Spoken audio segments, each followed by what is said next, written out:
All right, welcome into another episode of the Victors Weekly, part of the Maize and Blue Review podcast network. This is our bye-week edition, post-Michigan victory over Nebraska. Obviously, we have a week now, kind of a reset moment, if you will, not just for the fan base, but for Michigan. Sharon Moore back with the program, said as much, addressed some of the issues that we have all seen, and basically said, hey, there's things we need to work on. Bryce Underwood immediately after the game at Nebraska was not gloating, said the same. There's things to work on. I think there's going to be some open position battles going on this week as well. So we have an interesting situation here where we can kind of connect some dots on the first 4 games of the season with the Oklahoma game, the Nebraska game, and then Michigan itself, and kind of see where we think this team sits, where it needs to be, where it can go, etc. So that's what we're going to do. We're going to break it down. I'm Trevor McCue, senior editor, Maize and Blue Review, joined here on the Victors Weekly, as always, by my friend Nick Costen. I got it right this time. You all may know him as Big Boutros in the message board community. Nick, were you satisfied with the win? Did it get better as time went on? Michigan beats Nebraska. How are you feeling? Yeah, satisfied. I think, like I said to you offline, for me, a conference road game is a pass-fail test. More important than the letter grade. Was this a B plus, an A minus? I don't know. I don't care.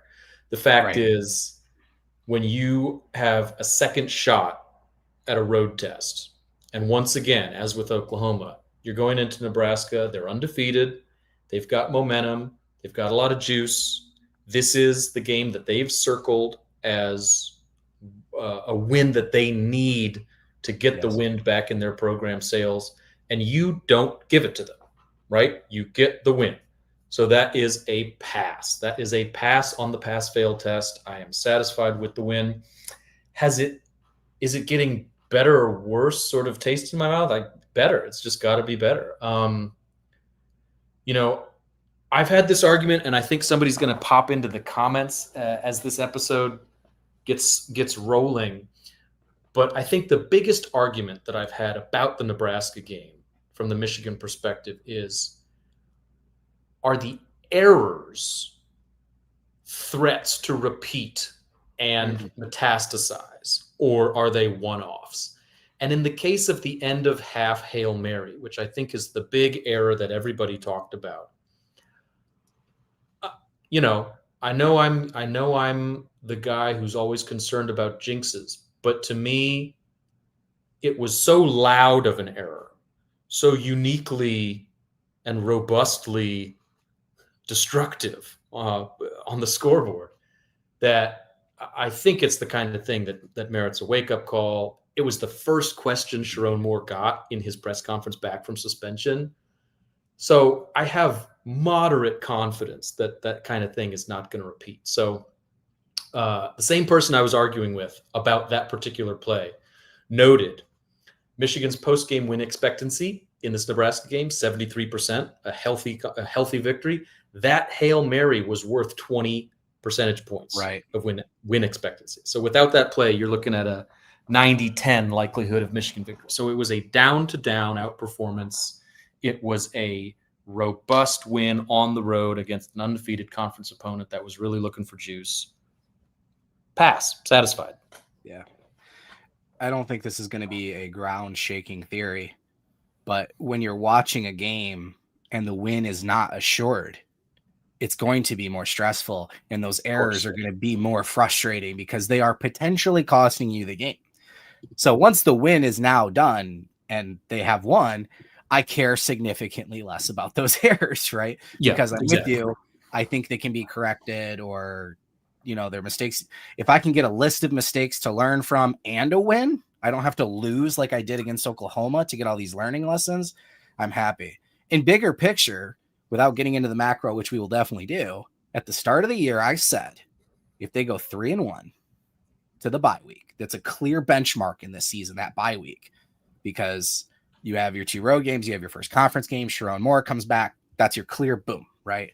If I'm 3-1 entering the bye, and I feel like Bryce Underwood has gotten better, not worse, and he hasn't looked like a freshman quarterback that's going to make a bunch of mistakes, and the offensive line is showing growth, and like the defensive, some big players are showing up on defense. All these little things I feel like have happened. They're not perfect, right? Am I like, oh yeah, this team's going to win the Big Ten? No, but I don't think any of us really thought that. They're still in my 9-3, 10-2 window, and let's see what they do with this bye week to improve. That's so I'm satisfied. I'm happy. Yeah, I would agree. I think that if Michigan had to come back from Lincoln and get ready for a home game this weekend against Wisconsin, it could probably do it. It would probably be ready to play a game at home against a mediocre to poor team.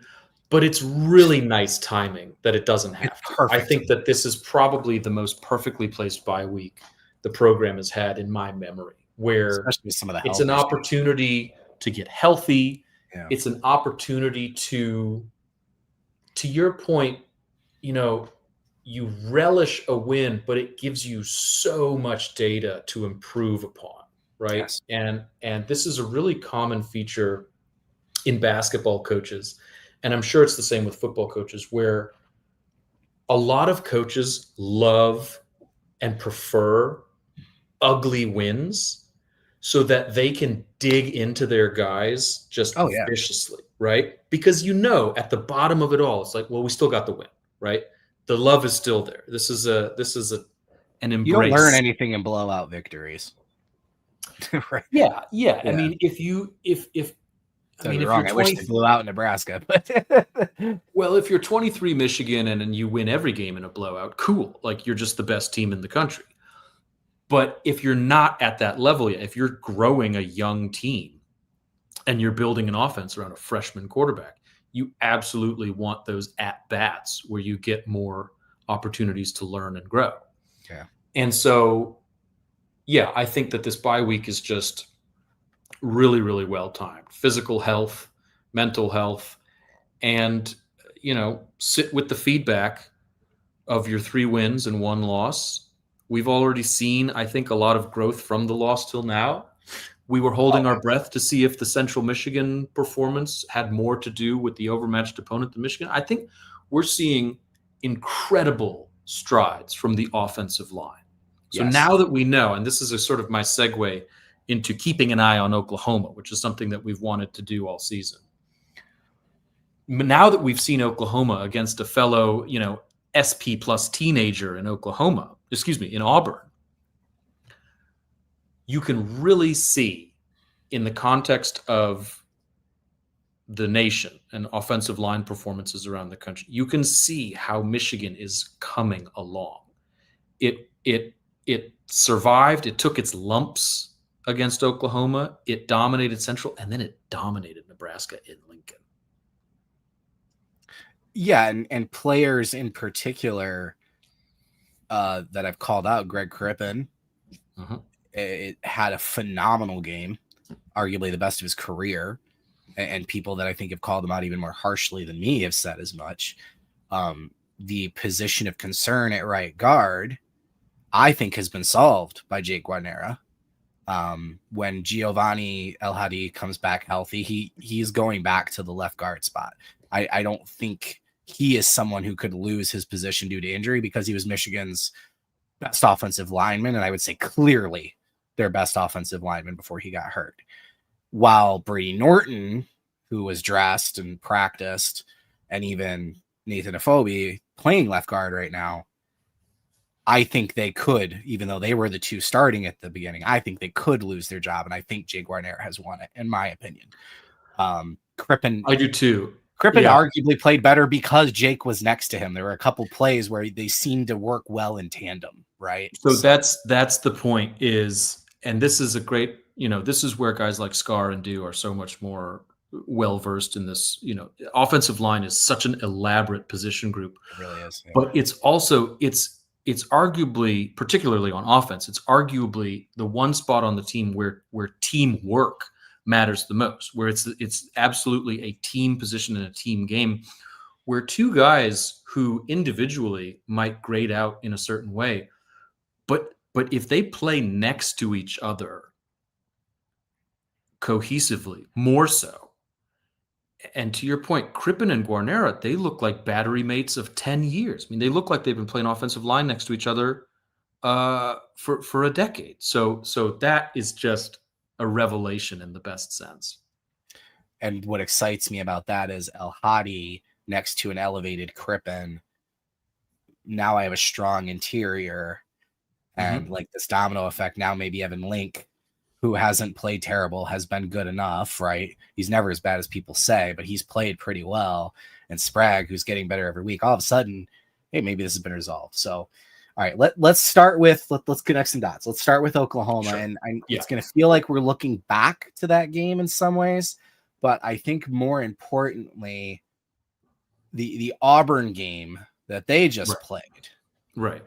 And you said it off air, and I'll say it now. We understand the flaws of transitive property, but I still think there's things you can lose or learn, right? And obviously, we'll say this now because it's only broken like the last hour or two. John Mateer's injury obviously impacts, Oklahoma down the road potentially, but not what we're trying to talk about today. Yeah. I'm not bothered about the Mateer trajectory for Oklahoma. Oklahoma going 8-4 instead of 10-2 because of a thumb injury is not changing my observation. He played the whole Auburn game. I saw what I needed to see, right? So in this case, Auburn brought an undefeated team into Norman. At the time of kickoff, it was 19th in SP+, similar to Michigan. It had Plan A portal guys at quarterback and offensive line. It came in averaging 242 rush yards a game, 6.3 yards per play. It was a top 20 offense by every metric. And at Oklahoma, this Auburn offense and this Auburn offensive line got 67 rush yards, 4 yards per play, gave up 10 sacks and 14 tackles for loss. And so, again, hesitating on the full transitive football application, but Michigan's offensive line didn't do that poorly. It didn't do as poorly as Auburn's Plan A portal upperclassmen offensive line and quarterbacks, right? And so in the weeks since Michigan at Oklahoma, college football in particular, we get such little data, right? We get the sample size is just few and far between. So we work with what we've got. And in the subsequent weeks, you see Oklahoma's defensive front dominating. And you see Michigan's offensive line starting to dominate. And so it's that nice light bulb over your head. It's a happy task tracking Oklahoma, right? It's a grim feeling when you lose to a team and you convince yourself that they're really good, and then they go out and they lose at home to a team that might be worse than you. Not the case here. Yeah. Well, and for me, again, if I'm trying to look at a bigger picture on this, a conversation we were having about, oh my gosh, like the play calling is so bad, and what is Michigan doing and whatever. And my pushback was, they're like, oh, they're not letting him throw it deep. Well, they are. They're not executing. They're not completing passes, whatever. And like, also keep in mind the potential that this is a good defense. That Brent Venables, in the same way Sharon Moore was hoping to put more on Chip Lindsey, Brent Venables finally feels comfortable with Arbuckle and is basically just running his defense at this point and feels like he has the players to do it. And remember how good of a defensive coordinator Brent Venables was at Clemson, right? If you want to, again, continue to make transitive, whatever, look at what Clemson has been without Brent Venables as defensive coordinator, right? So now, again, 4 weeks of data, this isn't perfect, but that's a top 5, potentially top 3 defense in the country right now. Right. And again, just to be clear, if the Mateer thumb injury means Oklahoma goes 6-6 or 7-5 instead of something on a brutal schedule, I don't care. That's not what we're talking about. We're talking about validation of Michigan performances and the arc of Michigan performances. So that's what I'm happy about. Yeah, I do too. So I saw that comment, Dr. Detroit. I strongly agree. I would love a second shot at Oklahoma, either in Ann Arbor or on a neutral field. I think Klein and Hansen, we'll get into this as well, by the way, when we get into like pass catchers in the Michigan offense. But man, Michigan actually really played that Oklahoma game short-handed, about as short-handed as we could have been, or as Michigan could have been. Yeah, without getting into too many X's and O's, not having Klein and Hansen. Yeah. Aside from fundamental. But I mean, aside from them arguably both being your top two pass catchers at this point, McCulley's obviously in that conversation. But what Hansen does from the slot position, and specifically what both of them do against the defense Oklahoma was running. Right. To me, the similar comp was when Luke Schoonmaker got hurt against TCU, right? You lose that zone beater, and I think it was massive. And then El Hadi and it's one of the reasons. And it's one of the reasons. Oh yeah, all of these.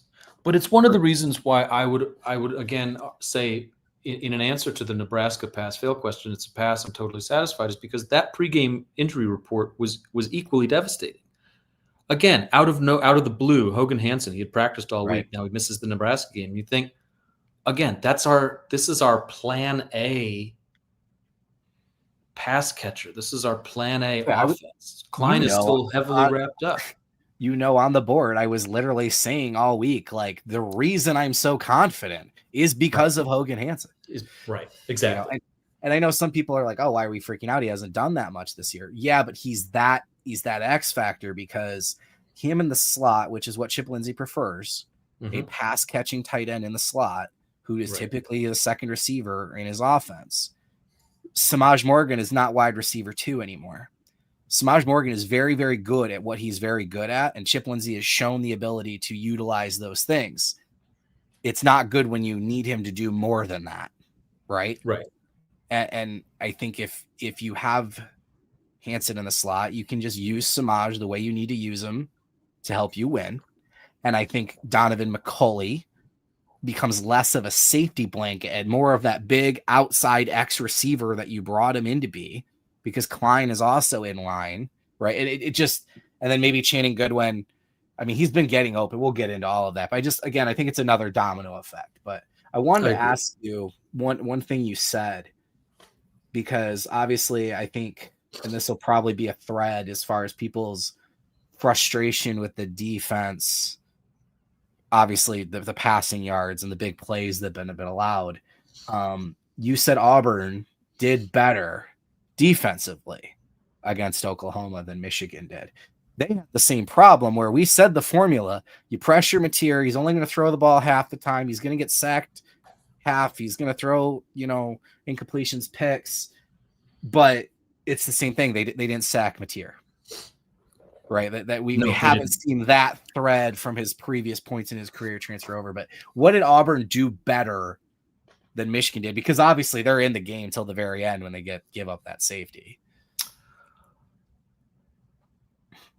It's hard for me to say.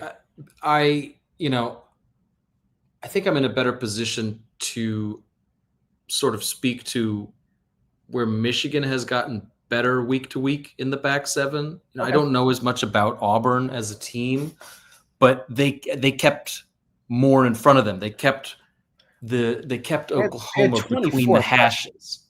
Yeah. I think that my evasive answer, my non-answer answer, my pivot is we didn't have Jaden Sanders yet, in a sense. I think that Jaden Sanders has been a revelation.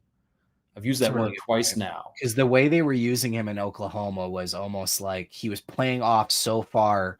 His goal was literally just keep everything in front of you. Well, yeah, the Michigan defensive backfield in Norman wasn't the same personnel that Michigan was running in the fourth quarter versus Nebraska. Now, Nebraska got its yards, and Nebraska, we can get into this, but the final Nebraska touchdown drive to take it from 30-20 to 30-27. Yeah, there was third stringers in there. It wasn't, but it was, if somebody wanted to nitpick that, I would sort of be on their side. I was like, this was not really cosmetic. Like, the game is still in some peril and some question. I wouldn't. I feel like Michigan did. I wouldn't. Yeah, Michigan did things that made that touchdown easier, Right. But that's not an Right. excuse. Why did you do that? Right. The game wasn't that put away at that point, right? All this is to say is without the final touchdown drive and without the Hail Mary, Michigan's defensive passing stats are significantly more cosmetically attractive, and we would have called it a step up in secondary performance compared to what Michigan did against John Mateer in Oklahoma. And I think a lot of that has to do with the Michigan personnel versus Oklahoma versus what they put on the field versus Nebraska. So with this Michigan-Nebraska game, you touched on it a little bit, right? I know this is a cliche, and I don't mean this as a shot at Nebraska, but that this game was their Super Bowl. You hear that kind of phrasing, right? And I don't mean it in a negative. I mean what you said, which is this is a team that has been so close to turning the corner, the sleeping giant about to wake up, blah blah blah, whatever. I mean, the year they went 1-8 in the Big Ten, but had like an equal scoring margin. Yeah, just insane, right? And all these one-score games, and losing to ranked opponents for 10 years in a row. Like, this is the game. You're going to beat the ranked opponent, and it's Michigan. And regardless of Michigan not maybe living up to expectations last year and being an 8-5 team or whatever in this transition, they're still Michigan. Like, people still have this target on them. And maybe, depending on the fan base, their view of the Stallions situation, like beating Michigan, you're still getting the best of this team, right? Nebraska's giving you their absolute best. There's a rivalry sense to it almost from them. Like, this isn't the first time Michigan and Nebraska played arguably closer than the game should have been, right? Yeah, that's a really good reference, because that 1-8 team, that 2021 Nebraska team, went 3-9, 1-8, and yet it finished SP plus number 37. That was a bowl team, an easy bowl team by the metrics. Is that because that was MSU's good year, and it was like, when you looked at the analytics, Michigan State and Nebraska were nearly identical. Basically the same thing. Right.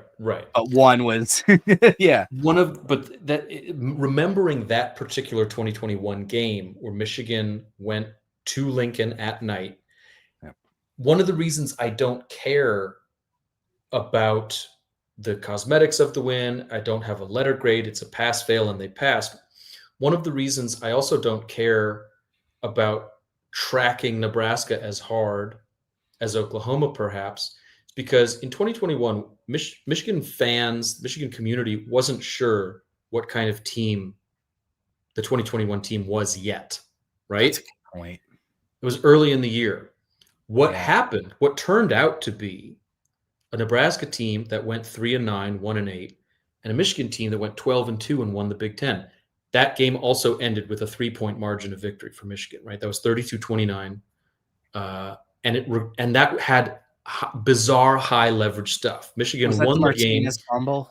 Yeah, it was tied at 29. Brad Hawkins forces the Martinez fumble. Michigan gets the game-winning field goal. Nebraska scored a touchdown on an illegal formation in that game that wasn't caught. You could sort of compare that to the Hail Mary this year.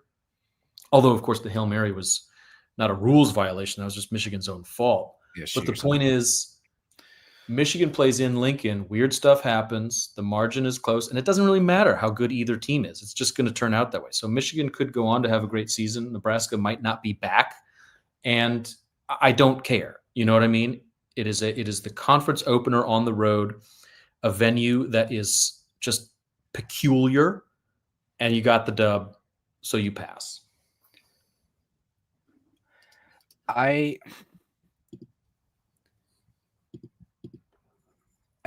own experience in Lincoln in 23, which obviously wasn't a close game. Like, I find myself almost liking Nebraska, which is sick because of everything from 97. And then, I mean, I know people really resent Matt Rule, especially Michigan fans, because of, he made the comment last year about, but we got scouted by one of the teams. And like, he seemed to be more balanced about the entire absurdity of the scandal before he lost to Michigan. And then he kind of ended up on the other side. I've said, I appreciate at least he put his name to it and said it from a podium, as opposed to some of these other coaches that were and now he's normal again. Like, now he forgot ever. Now he just talks about Michigan like a wonderful opponent and how much he respects it. So like, I got nothing to say about that. Anyway, my point is the fans there are great. The environment is great. The reason people were concerned about that is because it can be a tough place to play, because they've been unlucky, and frankly, because we've been that fan base, right? Where this is going to be the coach that turns things around, and we finally have the team, and then they have trouble with the snap.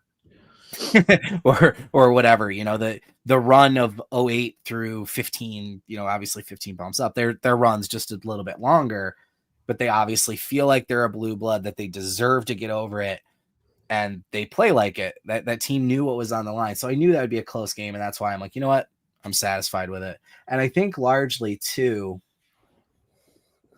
you brought this up, and I want to touch on it. There are obstacles where I'm like, these things can be fixed because either they were so glaring they have to be, or coaches and players aren't stupid, right? Like, you're dropping the ball too much, Channing Goodwin, Samaj Morgan. Like, we need to work on that, right? Those things are going to be fixed. But the way you phrased it, and I'll let you say this, there are things we learn that need to be improved, and then we do, and then that's a good thing. But what if the thing that, like, why was the timeout structure a problem to begin with? Is that a bigger red flag than, hey, Biff, you missed this situation, you mishandled this, to the point of, like, somebody literally asked, like, do you have somebody that helps you with these calls? Because it's not the first thing. Even though Sharon Moore wasn't there, we've seen issues with challenges not being called, or bizarre use of timeout, or timeouts being called later than they should have. So it's like, okay, if they fix the way the end of the half was handled, sure, but like, how in the world did that happen? what structural failure exists? Like, Right. should we be patting ourselves on the back for fixing that? Right. That's the reasonable question. The reasonable question is, if you're overcoming obstacles that you have made for yourself, does it really count as overcoming? Right. Or are you bound to get in your own way at some point? And my answer would be, I understand that it all counts. It all adds up. It's all data. Again, college football is such a small sample size sport. You can't just say the Hail Mary didn't happen. But is it likely to happen again? I would say no. And I would sort of make a very squishy sidestep argument, which is, what's more likely to be addressed in season? What is more likely to be correctable in season? A sequence of timeouts that you should or shouldn't be calling as a head coach and a staff when you've got a dozen people on the payroll to help you make these mathematical decisions? Or your defensive nose tackle weighs 280 pounds, right? Yeah, Carlo Kemp is your defensive tackle. One of the, I think at the end of the day, the reason Michigan went 8-5 last year and not 3-9 is because of the floor of the program along the lines. Particularly, obviously, last year it was all about the defensive line, not so much about the offensive line. But this season, 4 games in, as we've seen the offensive line improve, as we've seen the defensive line shuffle personnel and start to dominate, right? Obviously, different roster setup. You don't have that 1-2 defensive tackle punch of Graham and Graham. It doesn't look the same. But the Michigan offensive line and defense. I just real quick. I think I've come around to, like, Mason Graham might be the defensive tackle GOAT of Michigan at this point. Like, yeah, he is. What he can do from a pass rush standpoint. Like, people keep asking, if you could add anybody from any year or whatever. Like, I'm almost always picking Mason Graham at this point, or Charles Woodson for obvious reasons. But like, yeah, it's amazing. Like, not that I didn't appreciate him while he was here, but like, wow, I underrated it. I still think, sorry, I shouldn't have cut you off. I still think it will get to this, that the defensive line is arguably better from a pure depth standpoint, blah, blah, blah. But like, there's not 4 players that can combine to be Mason Graham at this point. Right. Go ahead. But that's the thing about this season, is that the Michigan offensive line and defensive line, both fronts, are getting to that comfortable place where you can't dominate them, you can't be counted out of any game, and really the expectation is that the control of the line of scrimmage is in their hands. And this Nebraska game was the ultimate example of that, where tons of weird stuff, high leverage stuff. Not every facet of the game going your way, but at the end of the day, running for 9 yards to carry, massive explosives. And they're not fluky explosives, by the way. Those long touchdown runs by Michigan blocked perfectly. The kind of run calls that Nebraska is just not physically equipped to stop. Meanwhile, 43 rushing yards for Nebraska. They couldn't get any sort of standard down success rate, and 7 or 8 sacks. And so, yeah, the scoreboard was close, and yeah, it was hairier than you might like, but the control of the line of scrimmage was unmistakably in the hands of Michigan. And when you have that over something like, well, we don't have any linemen, but we have one game-breaking wide receiver, any coach in the country is going to make the trade for the control of the line of scrimmage. And so I think if there's any bullet-pointed, bold-faced number one green flag the first quarter of the season, it's getting the trenches to a comfortable place of control. And I think there's a really nice, I know it's a week away, we'll talk about more of this next week, but Wisconsin, the schedule just sets up so great because it's a nice test. It's not a scary test, right? Wisconsin stinks in 3 out of 4 phases. But the one where they excel is rush defense. And so you've got this test. Do you ignore the run and just pass all over the place? Hopefully all your pass catchers have worked with the jugs machine. You get Hogan Hansen healthy and you give Bryce Underwood some vertical reps. Or are you going to test the limits of your smash and see what you've really got up front? Nice. It's all nice. So I tell you, this Nebraska win was, let me say one more thing, one more squishy thing, sort of, immeasurable. No math behind this. Because Nebraska had this game circled, right? Yeah. After 27 losses to ranked opponents. Unbelievable. Now that the game is over and it's already happened and there's no such thing as putting pressure on a game that's already over. But if you lose that game, you're not the guy. If you lose that game, it's not you. You know what I mean? You can't be the one to break that streak. That says way more about you than Nebraska. So, test passed. Yeah. So funny. For me, it is completely trenches because as a prediction person, which obviously in the off season, like I try my best to simply say, like, I really like digging into numbers and trying to figure out, like, hey, here's what exists and why I think it'll translate. I don't really like being the guy that says this will happen, this guy's going to do this, right? There's some situations where I do feel comfortable doing that. And when I'm can be right, it's like, haha, whatever. And one of those was Justice Haynes. Initially people were like, oh, he didn't do much at Bama. I don't understand the addition. And every time I looked into it, I'm like, this guy's a monster. Yeah. Who just wasn't used enough in Alabama. Yeah. And whether I'm looking at film, whether I'm looking at numbers, whatever. And I just spent the entire offseason being like, hey, I love Jordan Marshall as much as the next guy. I think Jordan Marshall will be a star here. I'm telling you, Justice Haynes, as a junior, former number one recruit with 2 years of experience in an elite program at the SEC at Alabama, whatever, is going to be really, really, really good here, right? Cole Sullivan, like, we got to pick out our breakout players, like all the clickbait type articles that we do, right? Like, okay, who are the 5 guys, whatever. Cole Sullivan felt so obvious to me that I had to go to another level where I'm like, no, this guy's going to be a serious contributor on the team. Mm-hmm. we're seeing that. And the other thing, I mean, I could name all the things I've been wrong about, but let me stick on right for now. The other thing, going back to October of last year, was moving Jayshon Barham to the edge. Right. At that point, he had been struggling so much at linebacker, and that was on Wink as much as anybody for what he was asking Barham to do, right? But it was just painfully obvious to me looking at his film and his skill set, like he's got to go to the edge.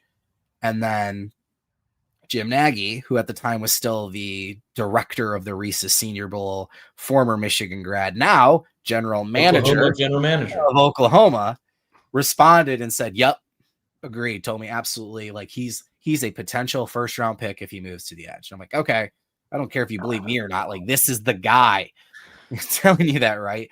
And then Derek Moore and TJ Guy come back, and maybe you're not ready to start Sullivan. You have Houseman at Barham at linebacker. Like, okay, I get it. And then this moment arises against Central Michigan where TJ Guy, for reasons, needs a day off. That's all I'm going to say. And you decide to put Barham at edge. And because Barham was probably the one that needed the most convincing. He wasn't 100% sold on moving to edge. But here's this opportunity to do that. And not only is he incredible, but players who haven't been having the best games this year off early start to perform. Derek Moore has a better day. You know, like, okay, maybe this is going to work. Will they still do it against Nebraska? Will they? Yes. Right. He plays exclusively on the edge. And what happens? 35 pressures. 35. 7 of those are Jayshon Barham. But guess what? And it was what? How many dropbacks? 35 out of how many dropbacks? 40. It was 49, right? Correct, 49. Over 70% pressure rate. Yeah. Insane, right? But then you start going down this list and you're like, okay, who am I hurting by moving Barham over? Well, Derek Moore gets 5 pressures, his best game of the year. TJ Guy, he plays less snaps than he has been. 4 pressures, higher impact in less snaps. Rayshawn Benny, 4 pressures, best game of the year for him. Well, you know who's going to really take a step back is Dom Nichols, because he was that 4th edge player, right? Well, he only played 13 snaps, 3 pressures. Yeah.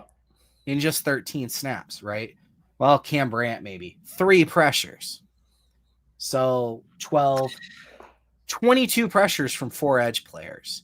So the only person that really is hurting here is Nate Marshall. Nate Marshall, your freshman, only played 2 Who's dinged up? He's a true freshman. I mean, right. And people are, do you redshirt him? No, because if he plays 5 years here, something went wrong anyway. Like, he's going to start next year. It doesn't matter. Right now, these are my 4.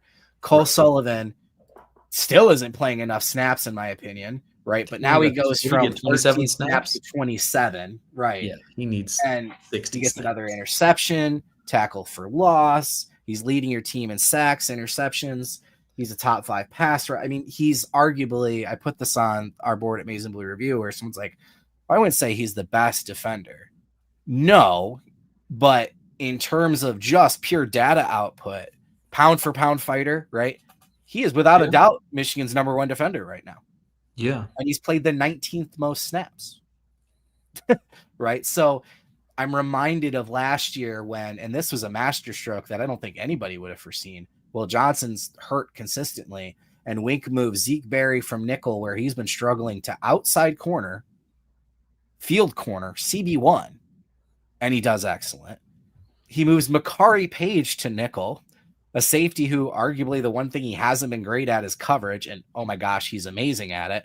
And then 3-star freshman Mason Curtis takes over at free safety, and oh my gosh, he's amazing at it. Right? So now this move of Barham to edge, more Sullivan at linebacker, more Bowles potentially, right? It's like this awakening of my theory or hope everybody had, which is you're not replacing Mason Graham and Kenneth Grant, but the depth on the defensive line as a committee approach can be more impactful. I didn't even mention Trey Pierce had himself a day, consistently making great run stuffing plays. I know Etta looked the best he's looked since he's gotten here. It's just Trey Pierce had one of the most critical plays of the entire game, where Nebraska was on its opening July drive. Yeah. and he stopped the 4th and 2 shovel pass to the tight end. That's right. He blew it up. Highest graded player on Pro Football Focus against Nebraska, Trey Pierce. So what was the word you just used? Transformation? Awakening. Awakening. Thank you. So there's the chat here. I want to address something in the chat. Dr. Detroit and Keel. Oh, you've been watching their debate. What I want to crystallize a thought here. And if in the coming weeks, maybe we can leave Oklahoma behind. I don't know. But all I want to say about it is that Michigan has been able to put it in the rear view. That's the point. It's not about the loss aging as a byproduct of Oklahoma's win-loss record. It's about what Michigan did poorly at Oklahoma and then fixing that. And that's what we've seen in the weeks since. Now, it's only been 2 weeks, but the schedule sets up really, really well for this continued growth. Yeah, I mean, the designed run where I could have walked into the end zone for Bryce, right? Like that's okay. And the interesting piece to me too is, ball knowers, if you will, former quarterbacks, people that really, really know this game at a level that, like, if you've ever watched a football game with a former college player or former pro player, like, I think I do a decent job of diagnosing, like, oh yeah, it's cover 2, whatever. You watch with these people, it's insane the things they see, right? And a lot of people came out of this game feeling like there wasn't a gap between Bryce and Raiola, right? Like, they say Bryce was composed, and I was really impressed with his mechanics, his delivery, how he was in the pocket, whatever.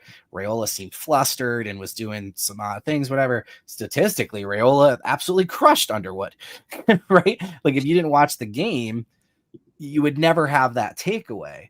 But the people that seem, I mean, Peyton Manning's comments even, like, the people that know ball are so intrigued by Underwood, and the throw to the end zone, although it wasn't ruled a drop, like Goodwin not positioning his body to make the play, the drops that are actual drops that have happened, like, that's the one piece that still hangs, right, as a concern, because I'm seeing the fan base start to do the backup quarterback thing, which is the guy I'm not seeing play must be better, right? Goodwin's dropping it. Why isn't Fred Moore out there? Why aren't we getting Peyton O'Leary? People are calling for Peyton O'Leary, right? No shot at Peyton O'Leary. That's down bad. That's massive play. The third down play against Ohio State makes him a legend alone, right? No shot at him. But it's just tough to accept that, like, Goodwin beat out Fred Moore. Goodwin is a great, not good blocker. He is a great, not good route runner. He is a Z receiver, prototypical size, perfect. He's getting separation and getting open, which is why he has so many targets. He has great rapport and a great relationship with Bryce Underwood. No one hyped up Channing Goodwin more this offseason than Bryce Underwood did. Yeah. Okay? Yeah. He has to catch the ball. Like, it sounds really stupid to say he's great at everything but catching it. Right, like that needs. There have been many receivers like that throughout the history. Yes, he's got to figure that out. It's not uncommon. But the thing, I go back to, like, what can and cannot be addressed within a season, right? Right. If your nose tackle's 280 pounds, sorry, like, see you next year. Try again in the portal. But the construction of Michigan's pass offense in terms of who is getting the targets. Donovan McCulley, I think we're all comfortable with him now. He had a really nice game against Nebraska. My only caveat is, again, I still feel like he hasn't been used in the best way because of the tight end injuries. But then that's the second part, is there's nothing wrong with a plurality of targets going to tight ends. There's no rule that, like, well, you have to give your X and your Z the most targets on the team. Who cares? Right. Who cares? If Donovan McCulley, Marlon Klein, and Hogan Hansen are all 100% healthy, there's your core passing attack. That's your 3 best receivers. And that's your in-season improvement. And it takes pressure off of Channing Goodwin, because if he really is that guy who's got everything else but the hands, I'm sure he's feeling it. I'm sure he's feeling it right now. It's like Yeah. I'm being called upon and relied upon, and I'm making these loud mistakes. Well, if Klein and Hansen are 100% and they're getting a steady diet of targets, it turns down the volume on those mistakes and it allows him to develop at a much better pace. And that's, again, this is the in-season stuff, right? The video game style, like, let me just turn up the hands meter, or let me go get some different guy. Sorry, that's see you in January, right? The season is now. And you have pass catching talents that just can't quite get 100% healthy at the same time in the same place. And if you can get that, it unlocks the next level. Yeah. The only, I don't know how I want to phrase this, because part of me just essentially mocked people for saying there's got to be other options. But I think Andrew Marsh will continue to be the X factor. He's clearly the person with the highest ceiling. And he's raw right now, and he's made some mistakes early that have probably impact how much he's been out there. But I think short term, him getting out there is beneficial. Long term, if recruits see your freshman wide receiver with an option to play, right? And that's kind of a funny wrinkle about this too, is from the recruiting perspective, immediately in the transfer portal and when it comes to high school recruits, you're creating a satisfying situation because you are throwing the ball. Bryce does look like an excellent quarterback that people want to play with, and receivers are looking and going, I can play right away. Right? Like, yeah, absolutely. I mean, I know that doesn't matter for this year, but that is an element of it. For this year, I'm keeping my powder dry on the argument that, like, oh, Jamar Browder or Jacob Washington need to play more. No, all I'm asking for, reasonably, in my opinion, is healthy deployment of Klein and Hansen at the same time. Because I think, and that's true to form with Michigan historically, right? I mean, last year, Costen Loveland had 60 catches. Nobody else had 10 catches, right? Yeah. There's no problem feeding your pass offense through a tight end. And I'll note, because when it came to the Nebraska game, I made the comparison to the 2021 team. That 2021 team, you had upperclassman Ronnie Bell tear his ACL on with the third offensive snap of the year, right? That's right. Gone. There's your veteran number one pass catcher. And so the receivers that season were, I believe, top three were Cornelius Johnson, underclassman, Roman Wilson, underclassman, and Eric All, underclassman. Now, those guys went on to great careers, but they were very young, very green. It wasn't a high volume passing attack. And Michigan made it work that year. So I think there is enough clay to mold here in the next couple of weeks. There is enough for a viable passing offense. It just has to do with health and availability more than, if Marsh pops over the bye week, that's a bonus. For me, I just want Klein and Hansen healthy at the same time. I do too, because of the domino effect I think it creates for the receivers, like I said, in terms of the role that exactly. gets to play more again, right? And for me, again, when I'm thinking about benchmarks or things at the beginning of the year I wanted to see, one I was very adamant about was I don't want 8 receivers rotating. I want you to play your best 3 or 4 guys like every other team does, and they have been doing that. Yeah. So now that Goodwin has had some drops, Morgan has had some drops, I can't turn around and be like, you know what? I want to see more Kendrick Bell, because I know that Kendrick Bell last year played 342 snaps, more than Samaj Morgan, more than Fred Moore, and about a little less than Tyler Morris, a little less than Peyton O'Leary. But Tyler Morris, Peyton O'Leary, Kendrick Bell were your top 3 snap getters last year. Samaj Morgan, who was 4th, led your team in receiving and targets. Kendrick Bell had 15 targets on 342 snaps. You can't get open. He can't get open. Yeah. He's 6'2", 205. Yeah. And he works hard, and he's a great character. he's a former quarterback who He clinched the game. Yeah, I mean, that was a great play. He sealed the deal. And I think that's where, and people have literally said after they saw that, why isn't he playing more? Like, if his name was Kendrick Smith and he didn't happen to be the younger brother of Ronnie Bell, I don't think that call, like, again, people are now calling for Kendrick Bell and Peyton O'Leary, the same people they complained were playing last year. You know what I mean? Like, that's just again, that theory of the backup quarterback has to be better. I'm not satisfied with what I'm looking at right now, so the other guy has to be better. We went through that with all the quarterbacks last year, right? Like, so I'm willing to wait with Goodwin because I want Bryce Underwood to walk up to the line and know who's out there with him and build rapport and comfortability and not go, who the hell is 6?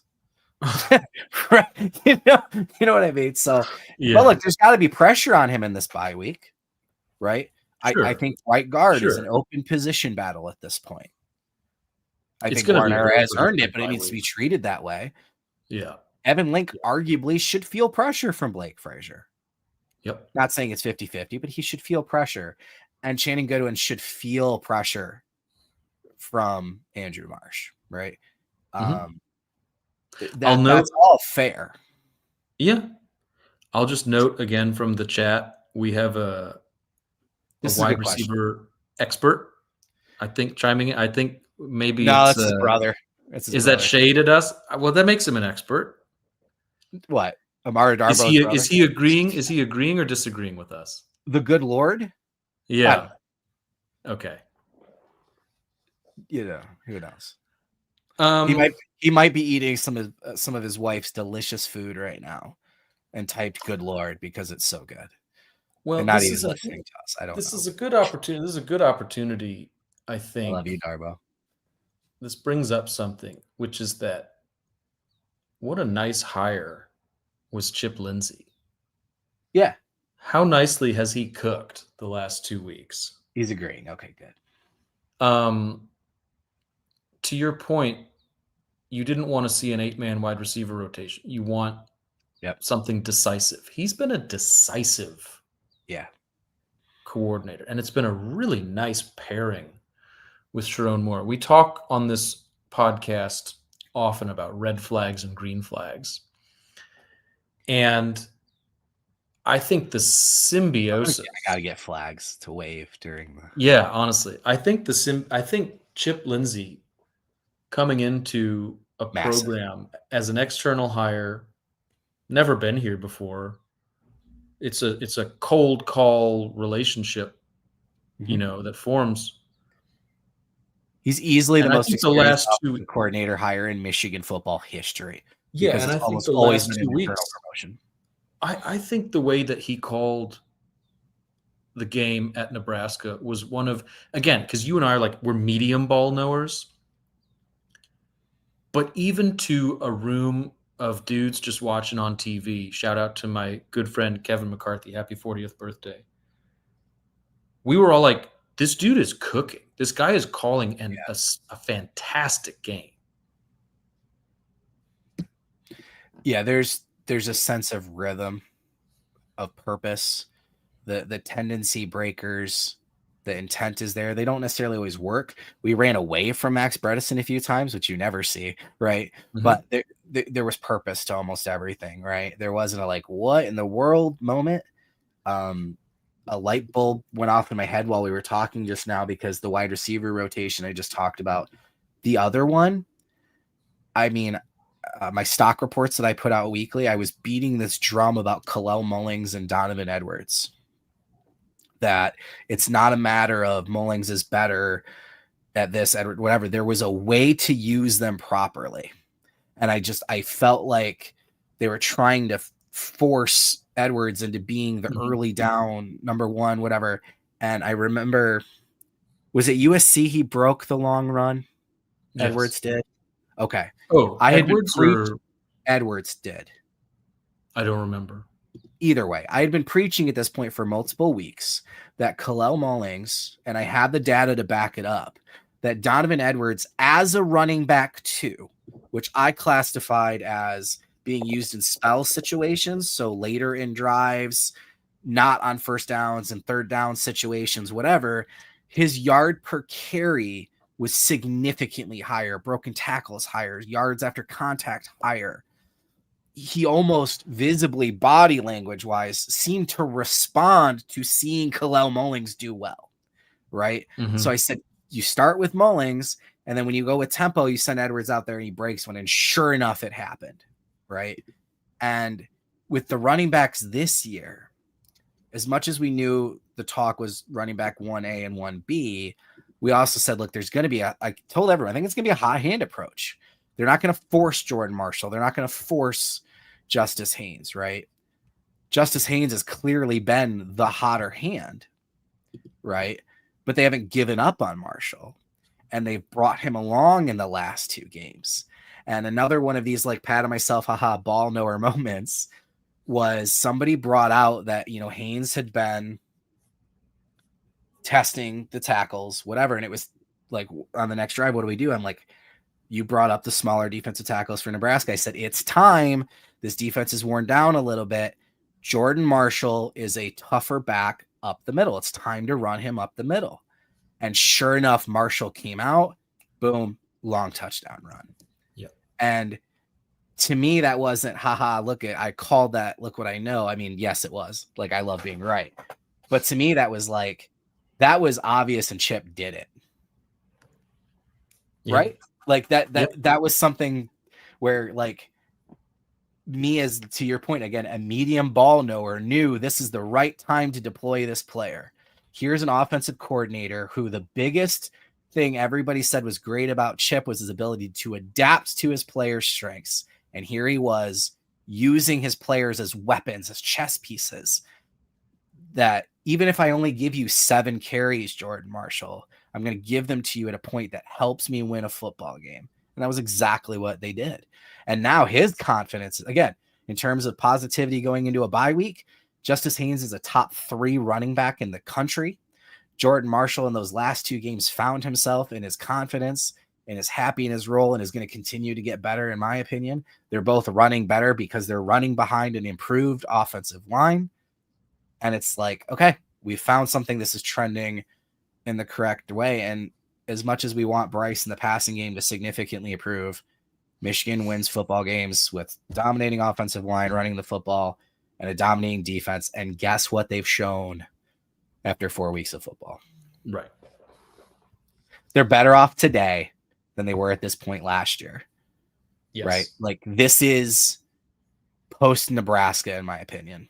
What the bye week was, where they reset and went out and said, we're not going out this way. It's our last home game. And they blew out Northwestern and then said, we beat Ohio State.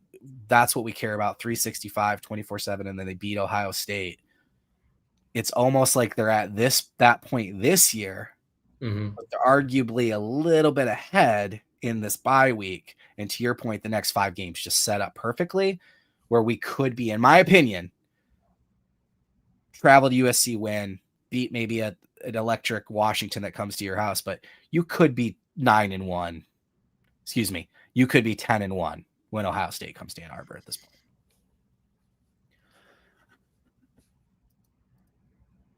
Best part, both guys are fresh. We've seen the one back guys like Corum always get hurt, banged up, but that's a good point too.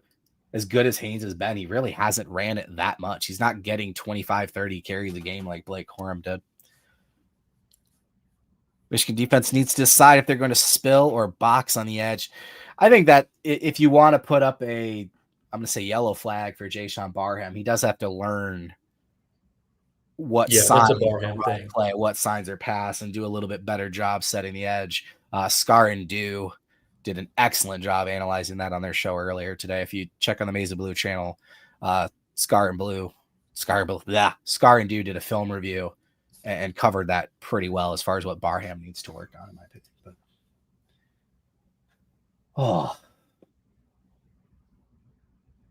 so what do you want to give?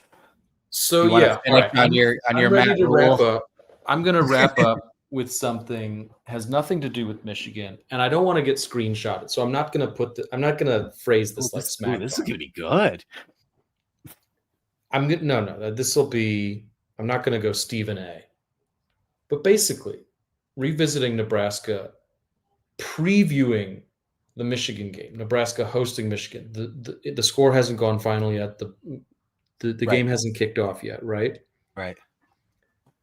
27 straight losses against ranked opponents. This is the one that you've circled. You're 3-0. You're coming into this game, what was it? Fifth in defensive yards per play, 14th in offensive yards per play.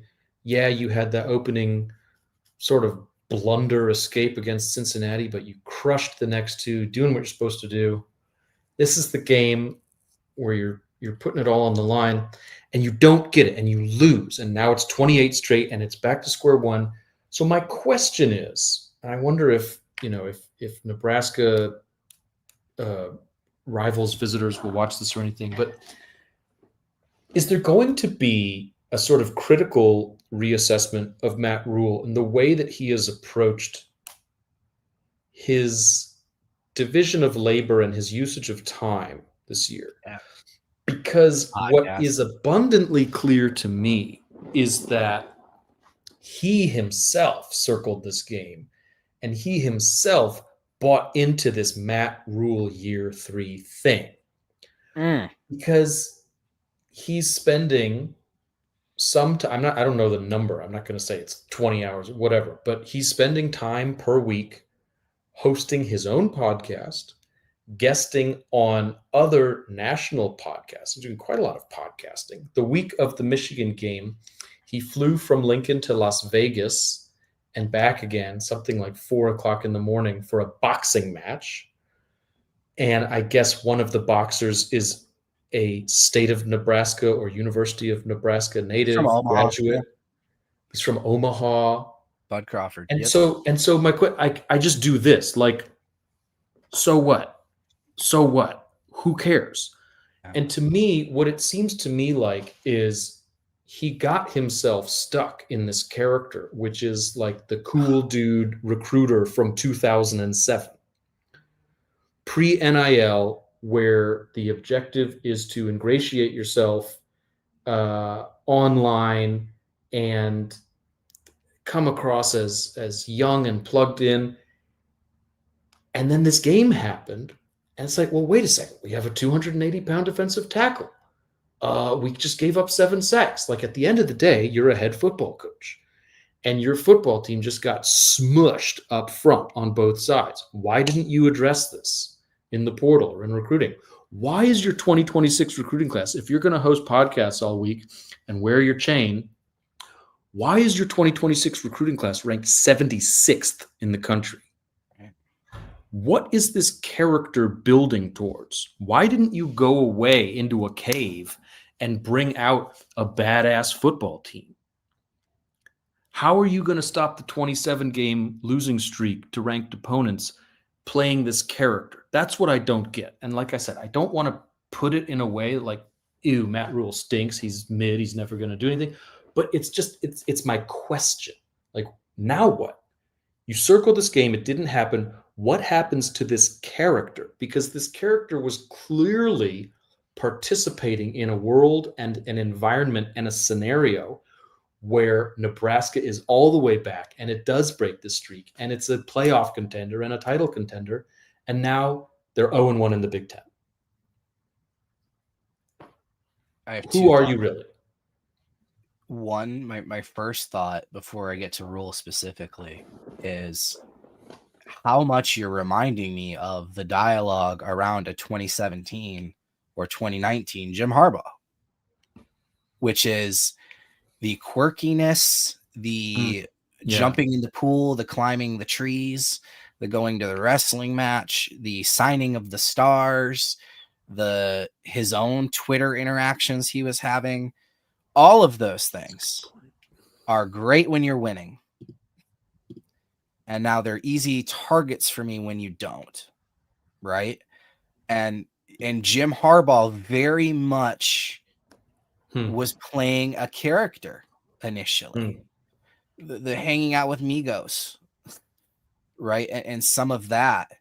And there was if we're being honest, Jim Harbaugh got 3 eras at Michigan.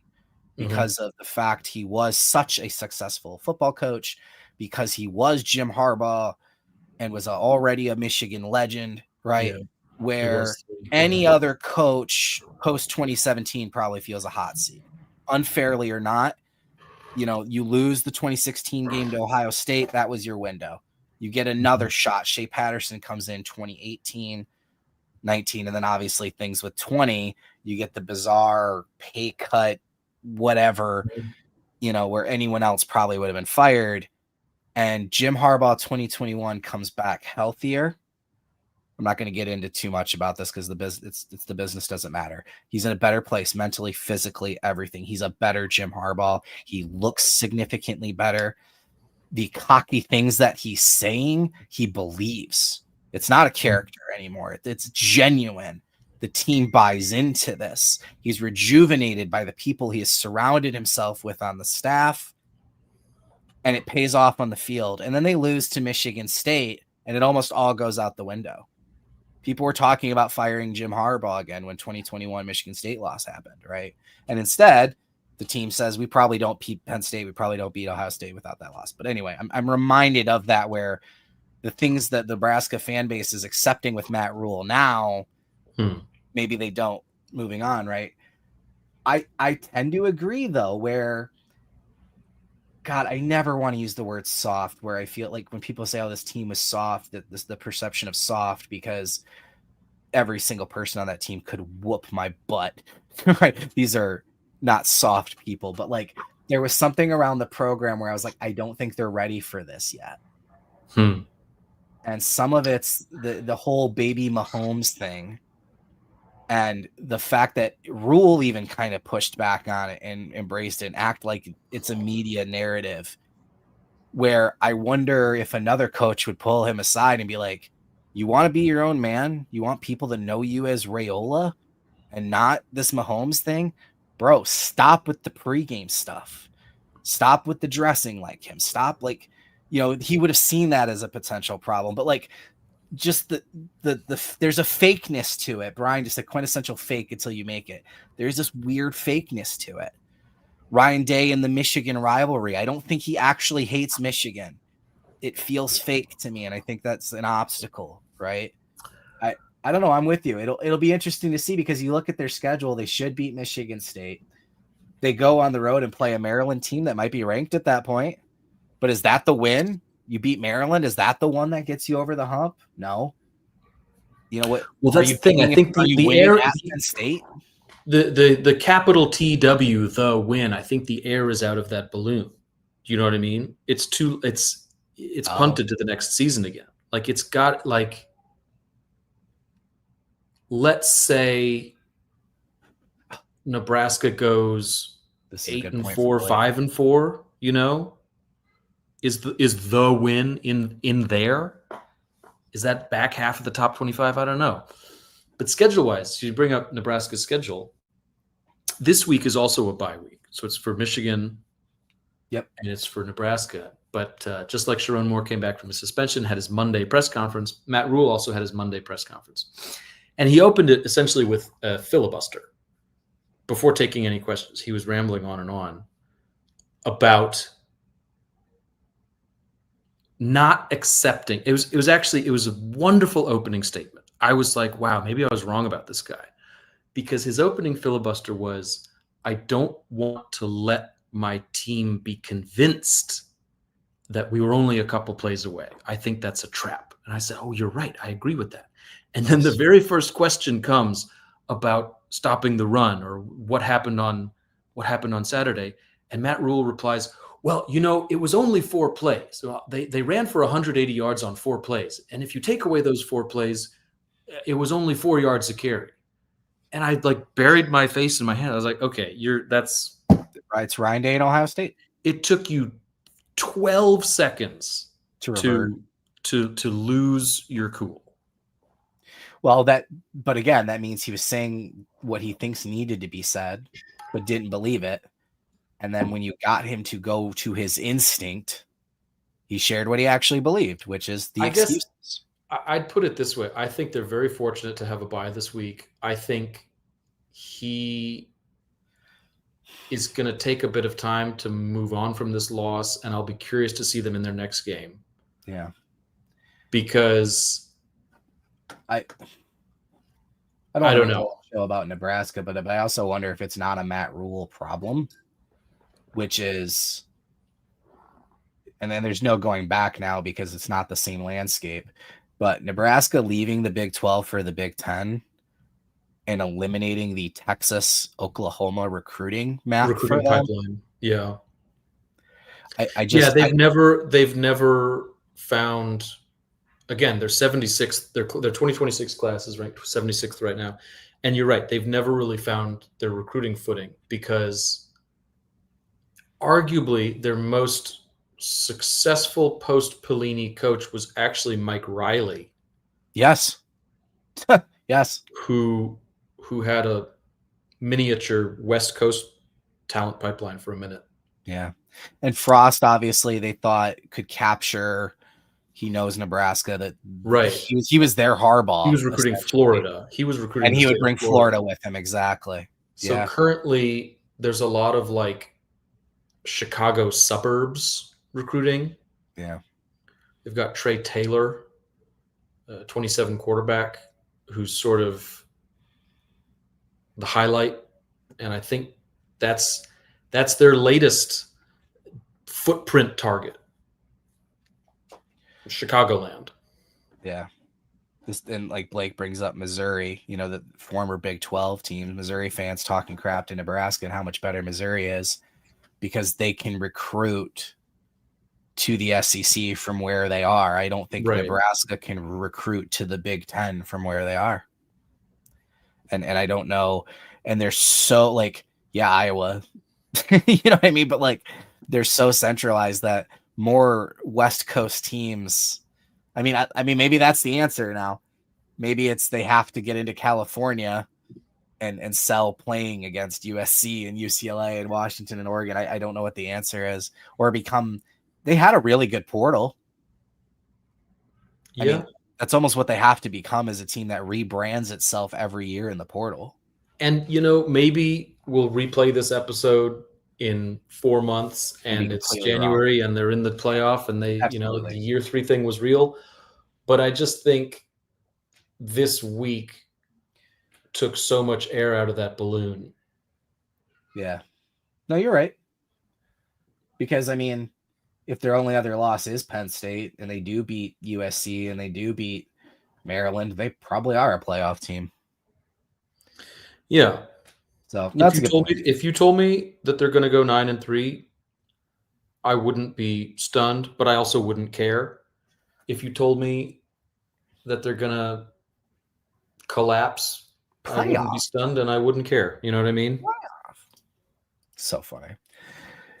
Yeah, it's just interesting. Like this game, arguably, we talked about was arguably an indictment of the Sharon Moore era, even though he wasn't on the sideline. Well, referendum. Thank you. Much. Yeah, Michigan won, so it's not an indictment. Yeah, you're right. But it would have been. Yeah. It would have been. You're right. And in the same way, Brent Venables winning against Michigan. I mean, maybe his seat's still warm because they do have this brutal SEC schedule. But I mean, even the Mateer injury might provide cover too. But like, I think that was such a massive win for that program. I mean, it really was because it was, okay, this is finally like this vision of what Venables had been selling kind of thing. Well, it shows you the difference. I mean, it shows you the difference of where the two programs are, Oklahoma and Nebraska. Oklahoma has been down under Venables since entering the SEC. Oklahoma isn't that perennial 11-12 win team that it was under Bob Stoops and Lincoln Riley, but it's not looking for the win for the first time in 28 tries. It just gets the win. Like it's not a program that has lost its fastball. Nebraska couldn't do it. Yeah. I do think there is a moment on Oklahoma's schedule though, and that's Texas. A vulnerable Texas team, Oklahoma beating them. And then obviously the loss to Oklahoma State last year was probably inexcusable to Oklahoma fans. So overcoming that, but I don't know. Is, I mean, they could go 8-4 with that schedule. I'll just say this. I'll just say this. You talk about some of the primary rivalries in college football. You got Michigan, Ohio State, Auburn, Alabama, Oklahoma, Texas. And Oklahoma, Texas is significantly weirder than Michigan, Ohio State, probably because it takes place so early in the season and not everything is sort of fleshed out yet. But I remember year after year, you'll have an 11.5-point favorite losing by 20 points. You'll have two defenses coming in that are in the top three, and then the final score is 50-48. You'll have 30-point comebacks. One year it ended 12-0, like just a stinky game, so who the hell knows? Yeah, it's a bizarre rivalry, which is part of why I like it.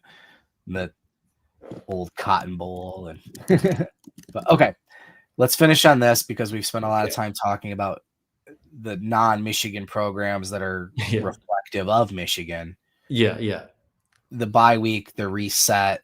I talked about this with Josh on Hail to the podcast, but in terms of your own expectations, are they the same? Are they lower? Are they higher?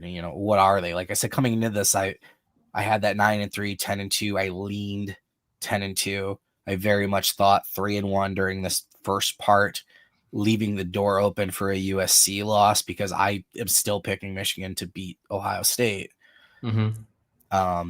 But also understanding that, a Washington game might look tougher than it did earlier in the year. The Maryland game, like teams jostle, right? Yeah. So I'm still there. I'm still at that 9-3, 10-2, where this team has playoff aspirations. 9-3 and not making the playoff is not necessarily a failure for me, depending on how they lost and got to 9-3. Yeah, I'm mostly in the same place with a little bit more room for upside than downside. Could you hear that? Yeah. Oh, it's okay. It's totally cool, dude. I'm not going to dox my son. Yeah, no, but that's awesome. Yeah, I think that I was high on the team because I'm so high on Bryce Underwood. I think that when you sign Bryce Underwood, you have to have great expectations. And so I think... God, it's that simple, isn't it? Yeah. And so I think the overall team is about there. It's better in several spots than anticipated. And I don't know. I think if there's an anchor, because I'm not objective, but if I allow room at the top, I have to allow some room at the bottom. Special teams is really bad. I mean, bad. Yeah. Bad. Great to have Zavada back in the monster column, not worried about him. Great. That's fixed, whatever that was. But Michigan is ranked 81st in the Power Four. Like, I think it's either last in the Power Four, 81st in the country in punt returns. Michigan is averaging one punt return yard per game. Yeah. There's not 81 in the Power Four. So the hidden yards. Michigan's offense way ahead of schedule. Michigan's offense, if you strip out the preseason aspect of SP Plus, it's already in the top 20. Yes. Michigan's offense is ahead of schedule. Michigan's defense is loaded with talent, even if Wink, has some weird moments.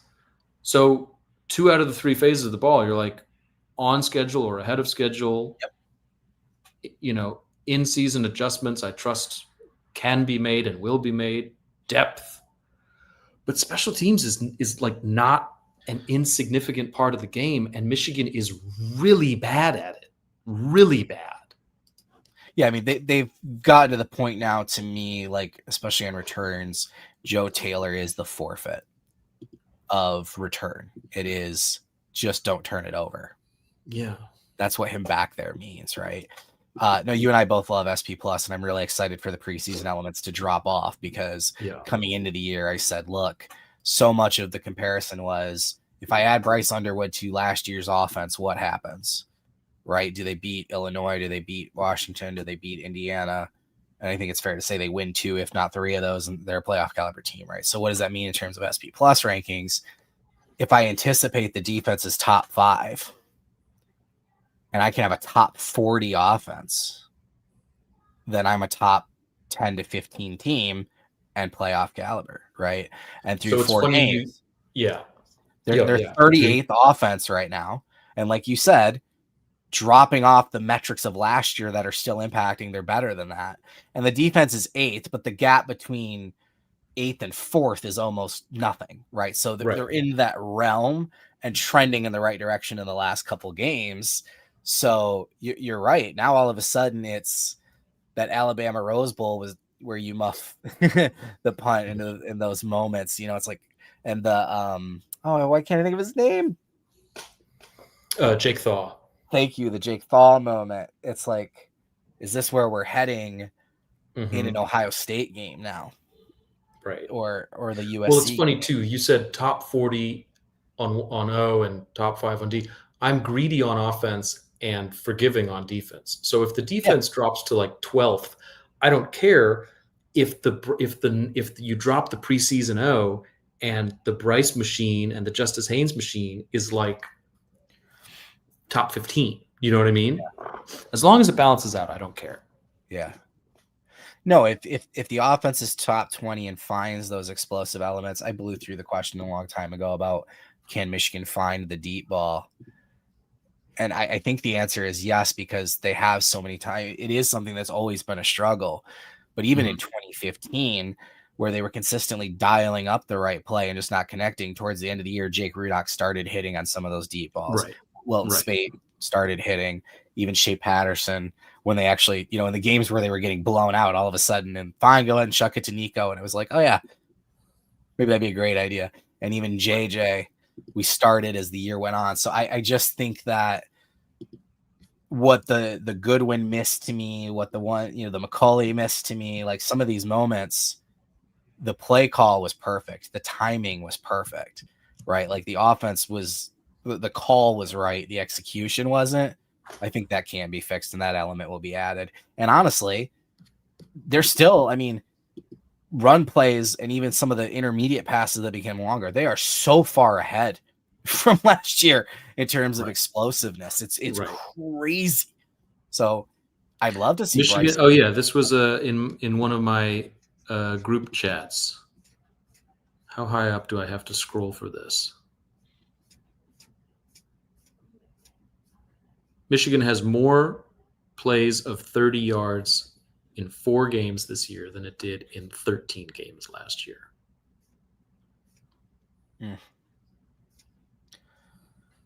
That was brutal watch last year. It really was.